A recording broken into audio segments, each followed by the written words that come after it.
안녕하세요. 올해 33살로 결혼 3년 차에 맞벌이 하고 있는 평범한 주부입니다. 시어머니 이야기를 해보려고 이렇게 사연을 적어봅니다. 저희 시어머니는 어떻게 보면 생활력이 강하시고 대단하구나 싶을 때도 있는데, 어떨 때는 욕심이 너무 과하다 싶을 때도 있는 사람입니다. 손해는 곧 죽어도 안 보시는 분이시지요. 결혼 준비하던 때 약간의 마찰이 생겨서 결혼 이후에는 얼마간 시댁과 거리를 두고 지냈어요.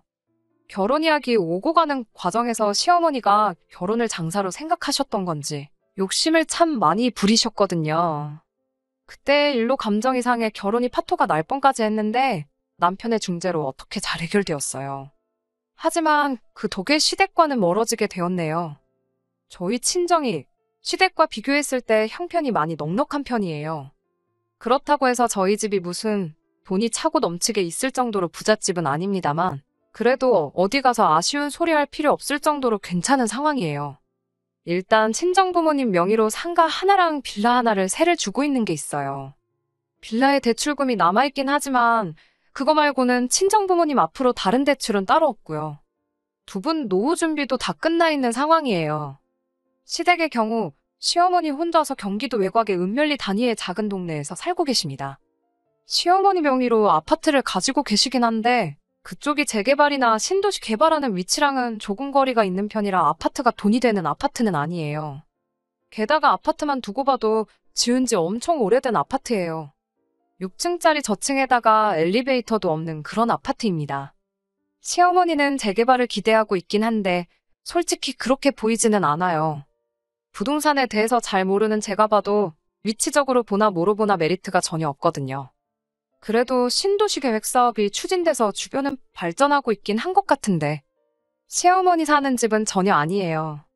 게다가 어디 구석으로 들어가서 언덕 위에 있는 곳이라 위치적 접근성도 빵점이고 동도 4개 동인가 밖에 없어 단지도 작은 편이라서 재건축 기대도 없는 거나 마찬가지라고 하더라고요. 차라리 어디서 부지를 사서 아예 다른 시설이 들어온다면 가능성이 있다고는 하는데 아무튼 주변 부동산 이야기만 들어봐도 별로 좋은 곳이 아닙니다. 아무튼 시어머니는 남편이 10년도 전에 독립해 나간 뒤부터도 쭉 재개발만 기다리면서 살고 계신다는데 연애하던 중에는 몰랐던 사실인데 남편이 취직한 이후로는 시어머니가 남편에게 생활비를 받아가며 생활을 꾸려나가셨다는 걸 알게 되었어요. 남편이 집안 형편이 어려울지라도 사람 하나는 참 성실하고 좋은 사람입니다. 남편하고는 연애 결혼을 했는데 서로 집안 형편에 대해서 이야기를 주고받을 일이 없었다 보니 연애하면서는 이 상황을 알지 못했어요. 남편 또한 저희 집이 넉넉한 상황이라는 걸 전혀 모르는 상황이었던 거지요. 애초에 처음 남편과 연애를 시작했을 때는 결혼을 염두에 두고 연애를 시작한 게 아니었습니다. 그런데 한 해 만나고 두 해 만나고 그렇게 인연을 쭉 이어오다 보니 사람이 한결같고 참 진국이다 하는 생각이 들면서 자연스럽게 결혼에 대해서 생각해보게 되었습니다. 적어도 사람 속썩이거나 하는 일은 없겠다. 가족을 위해 평생을 헌신하겠다. 그런 믿음을 주는 사람이었어요. 하지만 연애 기간이 1년에서 2년, 3년 점점 길어지기만 하는데 저희가 무슨 20대 초중반 한참 때 이 사람 저 사람 만나가며 하는 연애도 아니고 충분히 결혼을 진지하게 생각할 나이가 되었는데도 남편 입에서 도통 결혼하자는 이야기가 나오지가 않았어요. 저 혼자만 결혼 생각을 하는 건가, 김칫국만 혼자서 한 사발 마시고 있는 건가 싶기도 했고 이렇게 괜히 저도 나이만 먹고 홍기 다 차서 소박 맞는 거 아닌가 하는 생각도 들어서 결국엔 결혼 이야기도 답답해진 제가 먼저 꺼내게 되었습니다. 그런데 남편이 주저하면서 처음으로 자기 집안 형편에 대해서 솔직하게 말을 해줘서 그때가 돼서야 남편 집안 형편에 대해서 알게 되었어요. 남편은 그럭저럭 괜찮은 회사에 다니고 경력도 10년 가까이 돼서 받는 연봉도 상당했었습니다. 그런데 그걸 떠나서 어머니가 홀어머니고 그나마 본인 명의로 아파트 하나 가지고 있긴 하지만 노후 준비가 되어 계신 것도 아니고 그거 말고는 아무것도 없는 거나 마찬가지라서 자기가 취직한 이래로 매달 어머니한테 100만 원씩 드리고 있는 상황이라는 사실도 그때 처음 알게 되었습니다. 남편이 결혼에 자신이 없었던 건 자신이 처한 그런 상황 때문이었어요. 세상에 어느 배우자가 어머니한테 달마다 100만 원씩 보내는 남자를 결혼 상대로 보겠냐고 자신 없어 했지요. 그런데 생활비 100만 원 까짓 거 못 드릴 것도 없는 액수 아닌가 싶었어요. 어차피 결혼 후에도 맞벌이 생활은 유지할 거고 저 같은 경우에는 상황적으로 재택근무도 가능한 직장에 다니고 있던 터라 나중 일이긴 하지만 아이가 태어나게 되면 유동적이게 재택근무하면서 육아와 일을 병행할 계획을 가지고 있었거든요. 두 사람 벌이 합치면 월 1,000만 원에서 조금 모자라긴 한데 남편 월급만 두고 본다면 당시 남편이 저보다 딱 100만 원 더 벌고 있었어요. 물론 시어머니한테 한 푼도 안 드리고 저희가 다 저축하고 하면 당연히 돈 모으는 속도에 가속이 붙겠지만 남편이 딱 저보다 더 버는 만큼 어머니한테 드리는 건데 그게 문제가 될 게 있겠나 싶었어요. 감당 못할 게 아니라고 생각하니 결혼 못할 것도 없겠다고 남편한테 딱 그렇게 이야기를 했습니다. 그런데 남편은 그런 제 말을 듣고도 끝까지 자신 없어 했어요. 아닌 건 아닌 거라고, 결혼이 어디 우리 둘만 좋아서 하는 거냐고. 아마 너네 부모님이 안 좋아하실 거다, 결혼을 반대하실 거다 하면서 계속 자신 없는 모습을 보여줬습니다. 남편 말이 무조건 틀린 것은 아닌 게 그 걱정이 현실이 되었어요. 친정 부모님께 남편의 상황을 이야기하고 그럼에도 불구하고 결혼하고 싶다는 제 의견을 말씀드렸더니 대번에 반대를 하셨어요. 어느 한쪽이 기우는 결혼을 하면 반드시 문제가 생길 거라고 하시면서요. 친정 부모님이 당시 남편에 대해서는 제가 오랫동안 연애를 했다는 사실만 알 뿐이지 직접 만나본 적이 없었거든요. 그래서 제가 일단 그래도 한 번 만나는 봐달라고 해서 자리를 만들었어요. 남편이 그 월급 받으면서 시어머니한테 생활비 드리고 혼자서 자취하면서 지내면서도 정말 알뜰하게 돈을 잘 모아놓은 상황이었어요. 제가 결혼까지 생각할 정도로 사람이 진국인 건 말할 것도 없었고요. 제 눈이 틀렸을지언정 친정 부모님은 여태 살아오신 세월이 몇 년인데 친정 부모님이 사람 보는 눈이 틀릴 거라는 생각이 들지는 않았습니다. 그리고 제 예상대로 친정 부모님이 남편을 직접 만나보시고는 곧바로 마음을 돌리셨어요. 저 정도 되는 사람이면 뭘 해도 할 거라고 제 선택을 믿고 두 사람 행복을 바래주겠다며 결혼을 허락해 주셨습니다. 그런데 이제 제가 결혼 허락을 받으러 시어머니를 처음 찾아뵈러 갔는데 시어머니는 조금 당황스러운 눈치였어요. 애초에 남편도 생활비를 보내드리긴 했지만 시어머니와 그렇게 가까운 사이는 아니었던 것처럼 보이더라고요. 그냥 자식된 놀이로 생활비를 책임져 드렸던 거지 시댁에 자주 방문하거나 하지는 않았던 것 같아요.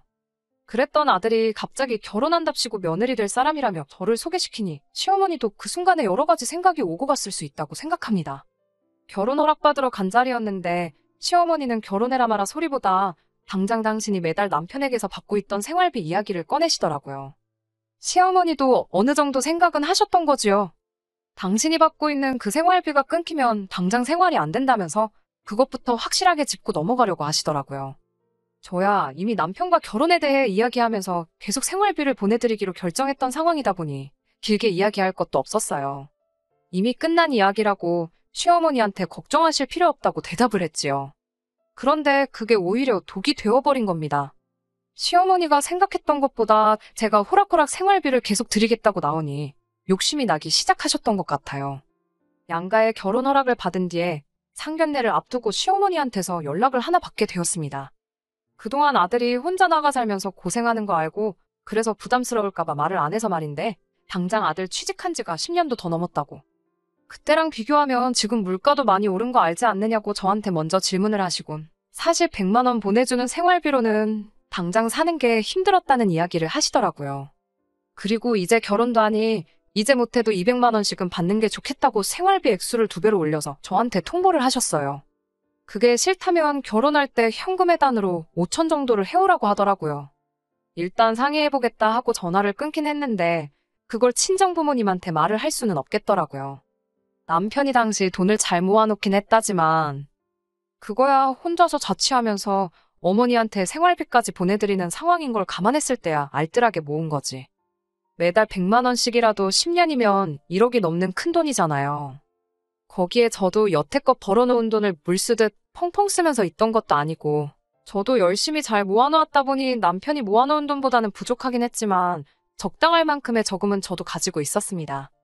더불어서 친정부모님께서도 여유가 있으시다 보니 저희 신혼살림 차리는데 모자란 만큼은 지원을 해줄 테니 괜히 대출 같은 거 받아서 돈 갚고 그러지 말라고까지 이야기가 되었던 상황이었던지라. 반반 결혼하는 것도 아니고 저희 쪽에서 명백하게 더 많은 돈을 해가는 상황이었는데 거기에 현금에단 5천을 준비하라고 말을 할 수는 없는 노릇이잖아요. 차라리 반반 결혼이었다면 어떻게 해보기야 하겠는데 싶더라고요.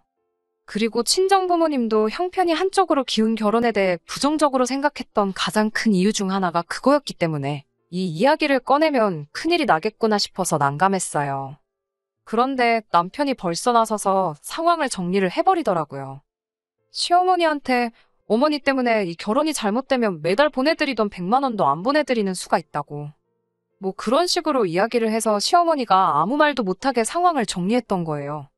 그 뒤로 결혼식 당일까지 시어머니랑 친정부모님이 상견례 이후로 따로 만날 일이 없어서 별탈 없이 결혼 준비를 할 수 있었습니다.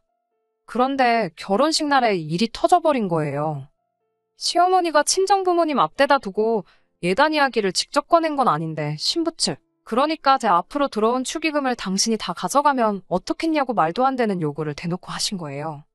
저는 신부 대기실에 있느라 상황을 몰랐는데 남편 말에 의하면 이대로 하객들 다 모아놓은 자리에서 결혼식이 파토가 나버리겠구나 이런 생각이 들었답니다. 아무튼 그 상황도 어떻게 남편이 잘 수습을 했더라고요. 그리고 중간에서 친정부모님께도 잘 말해서 결혼식은 무리 없이 진행될 수는 있었습니다. 하지만 아무래도 그런 일이 있었다 보니 처음 말씀드렸던 것처럼 신혼살림 차린 이후부터 시댁에는 신경을 쓰기 조금 그런 상황이 되어서 시댁과는 멀리 지내게 되었습니다. 대신 다른 건 몰라도 매달 보내던 생활비는 꼬박꼬박 잘 챙겨서 보냈어요. 명절 때도 어버이날 때도 시댁에는 발길조차 하지 않았습니다. 제가 가보자고 해도 남편이 싫다고 계속 거절을 했어요. 그렇게 무슨 일만 있으면 친정부모님하고 같이 시간을 보냈는데 남편이 워낙에 잘하기도 했지만 한편으로는 조금 외로워 보일 때도 있었습니다. 입장 바꿔 생각해보니 겉으로는 아무렇지 않은 척을 해도 속은 말이 아니겠구나 하는 생각이 들더라고요. 남편은 괜찮다니 걱정 말라고 하는데 오지랖인지는 모르겠지만 계속해서 신경이 쓰였어요.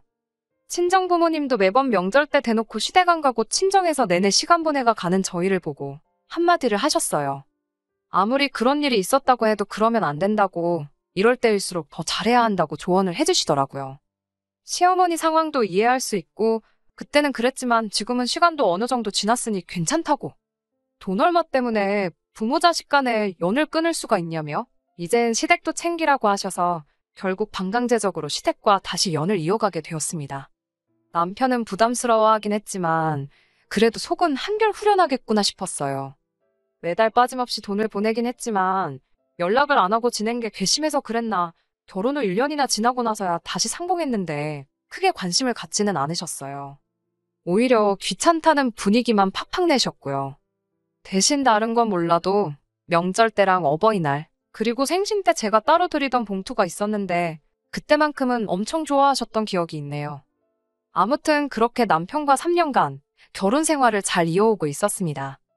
그런데 올해 초부터 시어머니가 무릎이 많이 안 좋아졌다며 자주 연락을 해오셨어요. 원래도 관절이 약한 편이라고 들었는데 어디서 무릎 인공관절 수술에 대한 이야기를 듣고 오셔서는 그걸 받고 싶다는 이야기를 꺼냈습니다.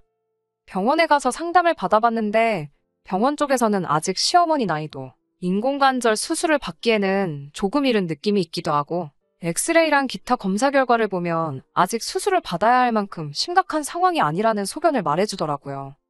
인공관절도 유통기한 비슷한 게 있다 보니 평생 쓸 수 있는 적절한 나이에 받는 게 제일 좋다고 이야기를 하니 그 말도 일리가 있어서 이해가 가더라고요. 그래서 저희는 좀 더 지켜보기로 했어요. 그런데 문제가 생긴 게 뭐냐면 이러나 저러나 병원에서도 관절이 좋은 상황은 아니다 보니 무리가 안 가게 조심하라고 이야기를 해줬는데 시어머니 살고 계신 집이 엘리베이터도 없는 오래된 아파트다 보니 특히나 무릎 조심을 해야 하는 시어머니인데 마침 살고 계신 층이 5층이라서 문제였습니다. 올라가는 것도 일이지만 관절이 안 좋은 상황일 때는 내려가는 걸 더 조심해야 한다 하더라고요. 거기에 집도 언덕배기에 있다 보니 시어머니가 장이라도 보러 갈라치면 갈 때는 내리막길, 올 때는 오르막길 난코스에 집에 도착해서도 계단을 오르내려야 하는 참 관절에 안 좋은 상황이었던 거예요.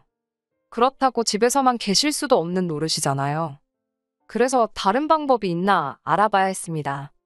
외과적인 치료 말고도 상태를 나아지게 할 수 있는 수단이 있나 틈틈이 알아보고 있었는데 친정 부모님께서 이 사실을 알게 되시고는 남편에게 제안을 하나 하셨어요. 사실 제안이라고 할 것도 없이 무조건 시어머니한테 이득뿐인 조건이었습니다. 친정 부모님께서 세를 주고 있던 빌라가 하나 있습니다. 지은 지 얼마 안 된 신축 빌라인데 요 근래 전세 문제 때문에 난리통이었다 보니 살고 있던 세입자가 전세를 빼고 싶다고 해왔어요.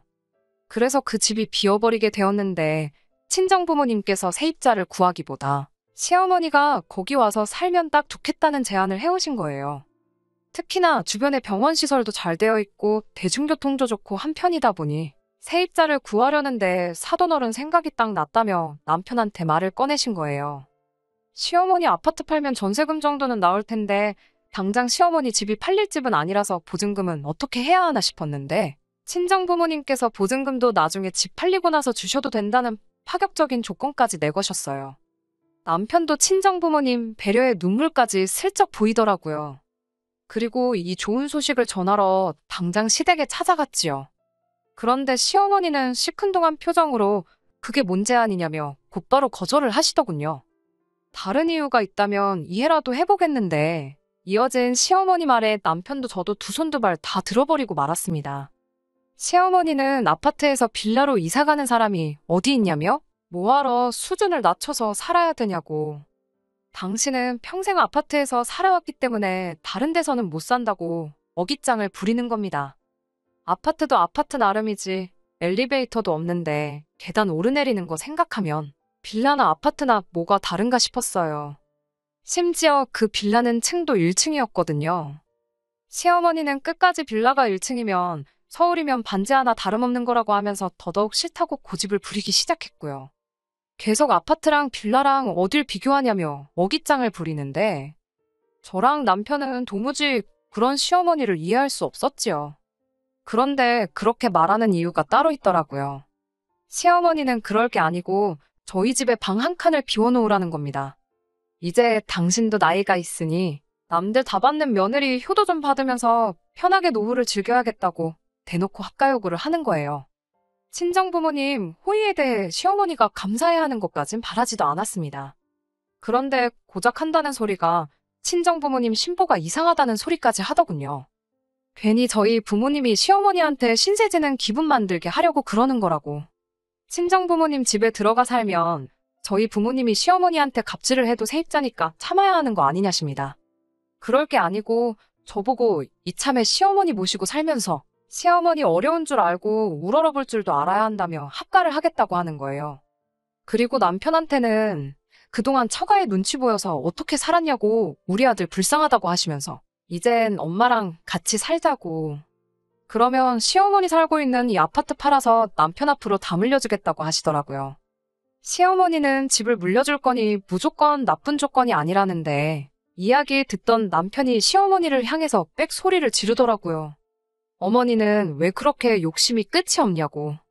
어머니가 이러시는 게 자기를 도와주는 게 아니고 내 인생을 더 힘들게 만드는 거 모르시냐며 그동안 쌓인 아쉬움과 울분을 다 뱉어버리더군요. 여태까지 자기가 매달 생활비라 보내준 돈만 다 합쳐도 어머니 살고 있는 이 집 한 채는 살 수 있었다고 이제 와서 그거 돌려받는다고 기쁠 게 뭐가 있겠냐며 싫다고 하더라고요. 시어머니는 그 상황에서도 아들이 저렇게 된 건 며느리 탓이라며 제 탓을 하시는 겁니다.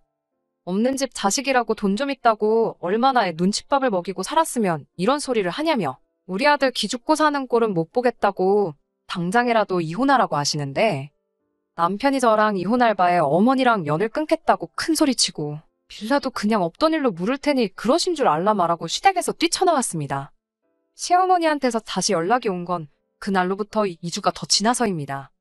저한테 다시 연락해서는 다리가 아파서 도무지 안 되겠다며 빌라로 들어가 사시겠다 하는데 남편이 전화기 뺐더니 그 빌라는 벌써 세입자 들어왔다고 물 건너갔으니 꿈깨시라고 이야기하대요.